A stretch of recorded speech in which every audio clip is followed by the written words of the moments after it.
साल 2001 मुथैया मुरलीधरन 1090 ओवर्स डाल जाते हैं बिना किसी बड़े ब्रेक के, जिसमें से 781 ओवर्स तो टेस्ट मैच में ही डाले गए थे।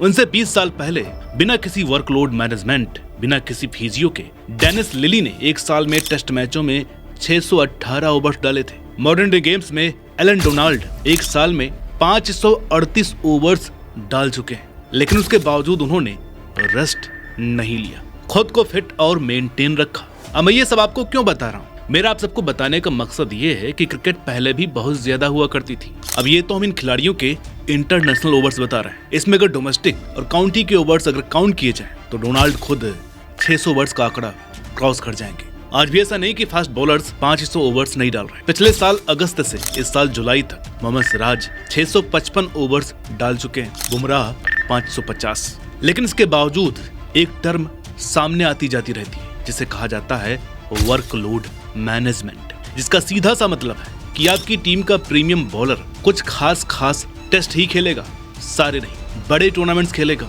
सीरीज के सारे मैचेस नहीं। तो आखिर क्यों कुछ बॉलर्स 10 टेस्ट लगातार खेल जाते हैं, जबकि कुछ को वक्त लग जाता है 2 से 4 टेस्ट तक रिकवर होने में, जिसे नाम दिया जाता है वर्कलोड मैनेजमेंट। तो इसी वर्कलोड मैनेजमेंट को आज हम स्टेप बाय स्टेप डिकोड करने वाले हैं। ये वीडियो बहुत ही इंटरेस्टिंग होने वाली है, शुरू से अंत तक इस वीडियो को जरूर देखिएगा, छोड़कर मत जाइएगा। नमस्कार, मेरा नाम है अनुराग सूर्यवंशी और आप देख रहे हैं नारद टीवी। तो चलिए एक बार फिर पीछे चलते हैं, जब क्रिकेट कुछ और ही था। एक ऐसा दौर जब तेज गेंदबाजों को नाजुक खिलाड़ी नहीं बल्कि एक ब्रूटल फोर्स समझा जाता था। वो खिलाड़ी जो पसीने में नहाकर, दर्द को पीकर गेंद पे गेंद फेंकते थे, और शिकायत वो तो जैसे इनकी डिक्शनरी में थी ही नहीं। लॉर्ड्स 1981, इयान बॉथम मैदान पर उतरते हैं बॉलिंग करने। वो पहली इनिंग में सेंचुरी मार रहे हैं, उसके बाद 2 दिन तक फील्डिंग भी की, और अब इंग्लैंड को विकेट्स चाहिए तो गेंद थामे खड़े हैं। कोई ये नहीं पूछ रहा कि वर्कलोड ज्यादा तो नहीं हो गया, कोई ये नहीं पूछ रहा कि वर्कलोड ज्यादा तो नहीं हो गया। नहीं भाई, वहां ऐसा कुछ नहीं था। बॉथम ने सीधे 28 ओवर फेंक दिए, 5 विकेट्स लिए और इंग्लैंड को एशेज सीरीज जितवा दी। अब जरा ये सुनिए, 1992 में कपिल देव ने ऑस्ट्रेलिया के दौरे पर सिर्फ 5 टेस्ट मैचों में 1704 गेंदें फेंकी थी, मतलब 280 से भी ज्यादा ओवर्स। आज के जमाने में कोई गेंदबाज इतना बॉल डाले तो मेडिकल टीम 50 मीटिंग्स कर लेती है और कैप्टन को तो प्लेयर वेलफेयर के नाम पर सस्पेंड ही कर देते। लेकिन कपिल देव ने न कोई शिकायत की, न कभी थकान दिखाई, न ही माल्कम मार्शल ने, जिन्होंने एक बार टूटी हुई उंगली के साथ गेंदबाजी की थी, और न ही रिचर्ड हेडली ने, जिन्होंने सालों तक अकेले ही न्यूजीलैंड की बॉलिंग का बोझ उठाया। ये वो लोग थे जो सिर्फ बॉलिंग नहीं करते थे, वो वर्कलोड पर जीते थे, उसमें सांस लेते थे। लेकिन सवाल ये है कि ऐसा क्या हुआ जो अब सब कुछ बदल गया? ये कहानी एक ऐसे बदलाव की है जो चुपचाप आया और एक दिन अचानक क्रिकेट की तस्वीर ही बदल दी। तो ये सब कुछ एक रात में नहीं हुआ। साइंस क्रिकेट में घुस गया। 2000 के दशक की शुरुआत में क्रिकेट को मिला एक नया दोस्त, स्पोर्ट्स साइंस। अब हर बॉल गिनी जा रही थी, हर रन के पीछे प्लेयर का हार्ट रेट ट्रैक हो रहा था, हर स्प्रिंट, हर थकान, हर रिकवरी डॉक्यूमेंटेड। क्रिकेट ऑस्ट्रेलिया की मेडिकल टीम, जिसमें जॉन ऑर्चर्ड जैसे रिसर्चर थे, उन्होंने वो रिपोर्ट पब्लिश की जिसने क्रिकेट को हमेशा के लिए बदल दिया। रिसर्च में सामने आया कि अगर एक सेशन में गेंदबाज 50 से ज्यादा बॉल फेंके तो चोट लगने का रिस्क बहुत ज्यादा बढ़ जाता है, और अगर कोई गेंदबाज हफ्ते में 123 बॉल से कम या 188 बॉल से ज्यादा फेंकता है तो उसका चोटिल होना लगभग तय है। मतलब सही बॉलिंग की लिमिट एकदम पतली लाइन पर चल रही थी, और क्रिकेट पिछले 100 सालों से बस किस्मत के सहारे अपनी बॉलिंग करवा रहा था। भारत के पूर्व बॉलिंग कोच भरत अरुण ने एक इंटरव्यू में बताया, जब मैंने एनसीए में पहली बार वर्कलोड मैनेजमेंट की बात की तो मुझे बहुत ज्यादा संघर्ष करना पड़ा। सब कहते थे ज्यादा गेंद फेंकोगे तभी मजबूत बनोगे, लेकिन शरीर ऐसे नहीं चलता। और यहीं से कहानी में असली ट्विस्ट आता है। जब क्रिकेट धीरे धीरे साइंटिफिक अप्रोच अपना ही रहा था, तभी कुछ ऐसा हुआ जिसने पूरा सिस्टम उल्टा कर दिया और वर्कलोड मैनेजमेंट को जन्म दिया। साल था 2003। पहली बार दुनिया ने T20 मैच देखा। शुरुआत में सबको लगा अरे मजे के लिए खेल रहे हैं, थोड़ा फन फॉर्मेट है और कोई बड़ी बात नहीं है। लेकिन किसी को अंदाजा नहीं था कि यही मजाक एक दिन क्रिकेट की फिटनेस डेफिनेशन को हिला कर रख देगा। अब खिलाड़ी सिर्फ टेस्ट या वनडे नहीं खेल रहे थे, वो दुनिया भर में उड़ रहे थे। अलग अलग लीग्स, अलग अलग देश, अलग अलग बॉल्स, पिचे, मौसम, टाइम जोन। फिर आया 2008 में IPL, और उसके साथ आया वो कॉन्सेप्ट जो क्रिकेट ने पहले कभी नहीं देखा था, साल भर क्रिकेट बिना किसी ऑफ सीजन के। ये तो सिर्फ शुरुआत थी। अब आया मॉडर्न ऑलराउंडर का झंझट। हार्दिक पांड्या ने खुद एक इंटरव्यू में बोला, एक ऑलराउंडर का वर्कलोड बाकी प्लेयर्स से 2 या 3 गुना ज्यादा होता है। जब बैटर बैटिंग करके घर चला जाता है, मैं उसके बाद भी बॉलिंग कर रहा होता हूँ। मतलब शरीर पर दबाव 2 तरफा, बैट से और बॉल से भी।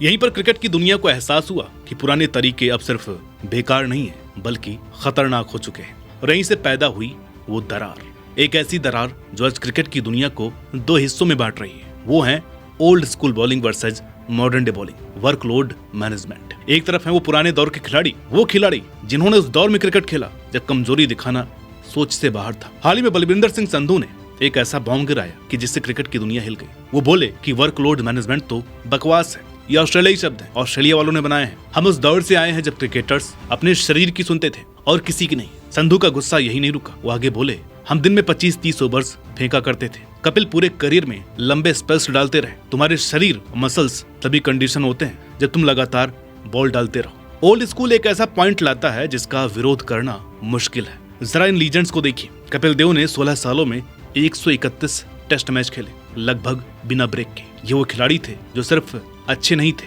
ये इंडेस्ट्रक्टेबल थे। लेकिन दूसरी तरफ है मॉडर्न डे क्रिकेट जो डेटा के साथ उतरा है, जिसे नजरअंदाज करना अब नामुमकिन हो चुका है। रिसर्च कहती है कि आजकल के क्रिकेटर्स को 12% से ज्यादा चोट का सामना करना पड़ता है हर साल। और तेज गेंदबाजों में तो यह आंकड़ा और भी भयंकर है, लगभग 20.6%। इसलिए बुमराह सारे टेस्ट नहीं खेलते, या यूं कहे कि बुमराह 3 मैचों की टेस्ट सीरीज में भी 3 लगातार टेस्ट नहीं खेल सकते। वजह है वो डेटा जो भी आपने सुना। चौंकाने वाली सच्चाई ये है कि क्रिकेट में हर साल लगभग 100 प्लेयर्स में से 64 खिलाड़ियों को चोट लगती है। मतलब अगर एक स्क्वाड में 15 प्लेयर हैं तो 10 खिलाड़ियों को साल भर में चोट लगेगी। लेकिन हर कहानी का एक मोड़ आता है। आज के कुछ बॉलर ये साबित कर रहे हैं कि ओल्ड स्कूल मेंटालिटी पूरी तरीके से मरी नहीं हुई है। जब पूरी क्रिकेट दुनिया वर्कलोड मैनेजमेंट पर बहस कर रही है, कुछ खिलाड़ी ऐसे भी हैं जो चुपचाप साबित कर रहे हैं कि योद्धा वाली स्पिरिट आज भी जिंदा है। ऑस्ट्रेलिया के लाइटनिंग पेस बैटरी के ध्वजवाहक स्टार्क जो पिछले 1 दशक से कंगारू गेंदबाजी का अगुवा बने हुए हैं। गर्मियों की जलती हुई ऑस्ट्रेलियन पिच हो या इंग्लैंड की ठंडी हवाएं या फिर भारत की स्पिनिंग ट्रैक्स, स्टार्क ने कभी वर्कलोड को बहाना नहीं बनाया। उनके साथ उनके कप्तान कमिंस भी इसी राह पर चल रहे हैं। हाल ही में हुए वर्ल्ड टेस्ट चैंपियनशिप फाइनल में उन्होंने न सिर्फ कप्तानी की बल्कि दिल खोलकर गेंदबाजी की, बड़े विकेट झटके और दुनिया को दिखा दिया कि क्यों वो इस दौर के सबसे महान तेज गेंदबाजों में गिने जाते हैं। दक्षिण अफ्रीका से मार्को यंसन और रबादा ने बार बार साबित किया है कि कंसिस्टेंसी और क्लास का असली मतलब क्या होता है। इसके अलावा भारत से सिराज की बात हम वीडियो की शुरुआत में ही कर चुके हैं। ये सभी खिलाड़ी इस बात का सबूत हैं कि आज भी पुराने जमाने का जुझारूपन और नई दुनिया की साइंस दोनों को बैलेंस करना मुमकिन है। लेकिन जो इनकी कहानी को और भी असाधारण बनाता है वो है एक सच कि क्या ये सब ऐसे माहौल में कर रहे हैं जो शायद पुराने लीजेंड्स के दौर से कहीं ज्यादा कठिन है। चलिए जवाब ढूंढने की कोशिश करते हैं। अब सुनिए वो सच्चाई जो आपको हिला कर रख देगी। आज का क्रिकेट पुराने जमाने के मुकाबले फिजिकली ज्यादा कठिन हो गया है। एक मॉडर्न इंटरनेशनल क्रिकेटर हर साल 2-3 गुना ज्यादा क्रिकेट खेलता है पुराने दिग्गजों की अपेक्षा। आप फ्यूचर टूर प्रोग्राम ही देख लीजिए, क्रिकेटर्स को अब ऑफ सीजन मिलती ही नहीं है। T20 भले ही छोटा फॉर्मेट हो, लेकिन इंजरी रेट सबसे ज्यादा, लगभग 194 इंजरीज प्रति 1000 मैच डे। टेस्ट क्रिकेट में ये रेट 118 है, यानी T20 का physical demand of the charts है। अब पुराने जमाने के खिलाड़ी या तो टेस्ट में माहिर होते थे या फिर वनडे में। अब एक ही खिलाड़ी को तीनों रोल निभाने होते हैं। T20 में विस्फोटक, टेस्ट में पेशेंस और वनडे में बैलेंस्ड, यानी एक ही आदमी से स्प्रिंटर, मैराथन रनर और मिड डिस्टेंस एथलीट तीनों बनने की उम्मीद की जाती है। आज का क्रिकेटर बैग में जिंदगी लेकर चलता है। एक हफ्ते इंग्लैंड, दूसरे हफ्ते श्रीलंका, फिर West Indies. Jet lag, time zone, जलवायु, पिच कंडीशन, ये वो लेवल का स्ट्रेस है जो पुराने दिग्गजों ने शायद कभी नहीं झेला। और सबसे बड़ी बात, हर बॉल पर कैमरा, हर परफॉर्मेंस का पोस्टमार्टम, सोशल मीडिया की ट्रोलिंग। क्रिकेटर पर आज का दबाव इतिहास में सबसे भारी है। तो इन सब बातों से साफ साफ जाहिर होता है कि मॉडर्न फॉर्मेट में बत्ती और बॉलिंग दोनों को वर्कलोड मैनेजमेंट की सख्त जरूरत है। डॉक्टर टिम गैबेट की रिसर्च ने दुनिया को चौंका दिया। उन्होंने एक्यूट क्रॉनिक वर्कलोड रेशियो नाम की थ्योरी दी। मतलब इस हफ्ते जो मेहनत की वो पिछले कई हफ्तों की तैयारी के मुकाबले कितना भारी था, और अगर ये रेशियो गड़बड़ा गया तो इंजरी का खतरा 400% तक बढ़ जाता है। जब एक तेज गेंदबाज ज्यादा बॉलिंग करता है तो उसका असर तुरंत नहीं 21 से 28 दिन बाद दिखता है। यानी कि आज जो गलती हुई इसका खामियाजा 1 महीने बाद भुगतना पड़ता है। साइंस और गहराई से बताती है कि अगर एक गेंदबाज हर हफ्ते 123 से 188 डिलीवरी करता है तो सबसे सेफ जोन है। इससे ज्यादा करने पर इंजरी का रिस्क डबल हो जाता है। इसलिए हाल ही में लगातार 2 टेस्ट खेल रहे बुमराह की स्पीड 140 से घटकर 135 आ गई थी। और जो ये सोचते हैं कि कम बॉलिंग से खिलाड़ी सेफ रहते हैं, वो भी गलत है, क्योंकि जरूरत से ज्यादा कम लोड भी उतना ही खतरनाक है जितना कि ज्यादा लोड। तो क्या वर्कलोड मैनेजमेंट वाकई जरूरी है या फिर इसे हटाकर एक नया सिस्टम लाने की जरूरत है? आज एक टॉप क्रिकेटर सिर्फ खिलाड़ी नहीं, करोड़ों की ब्रांड वैल्यू है। जब जसप्रीत बुमराह इंजर्ड होते हैं, सिर्फ इंडिया को नुकसान नहीं होता, पूरी क्रिकेट इकोनॉमी को झटका लगता है। आज इतने T20 लीग्स और इंटरनेशनल सीरीज हैं कि खिलाड़ी बर्नआउट झेल रहे हैं। ग्लेन मैक्सवेल का 2019 में लिया गया मेंटल हेल्थ ब्रेक इस बात की सच्चाई की सबसे बड़ी मिसाल है। अब हमें ह्यूमन बॉडी के बारे में वो बातें पता है जो पहले किसी को नहीं थी, और इस ज्ञान को नजरअंदाज करना बहादुरी नहीं, बेवकूफी है। लेकिन पुरानी पीढ़ी भी पूरी तरीके से गलत नहीं है। उन्होंने जो टफनेस, रिलीजियंस और धैर्य सीखा है, उसकी भी आज जरूरत है। तो सवाल ये नहीं है कि वर्कलोड मैनेजमेंट सही है या गलत, सवाल ये है कि क्या हम मॉडर्न साइंस और ट्रेडिशनल क्रिकेट की सोच में बैलेंस ला सकते हैं? तो क्या वर्कलोड सही है? जवाब है हाँ। हर टीम जीतना चाहती है, खास करके क्रूशियल मोमेंट्स को। इसलिए वो चाहती है कि उसके सबसे बड़े मैच विनर इस क्रूशियल मोमेंट्स के लिए रेडी रहे। हाँ, लेकिन ये फिर IPL में भी लागू होना चाहिए और बाकी लीग क्रिकेट में भी। जो बॉलर 14 मैच खेल जा रहा है, वो वर्कलोड का बहाना नहीं कर सकता नेशनल ड्यूटी के लिए। तो असली कहानी ये है दोस्तों, वर्कलोड मैनेजमेंट का मतलब क्रिकेट को आसान बनाना नहीं है, बल्कि ये उसे टिकाऊ बनाना है। एक ऐसे दौर में जहाँ डिमांड्स ज्यादा है, तीनों फॉर्मेट, साल भर travel, back to back series, franchises cricket और ऊपर से देश की उम्मीदें।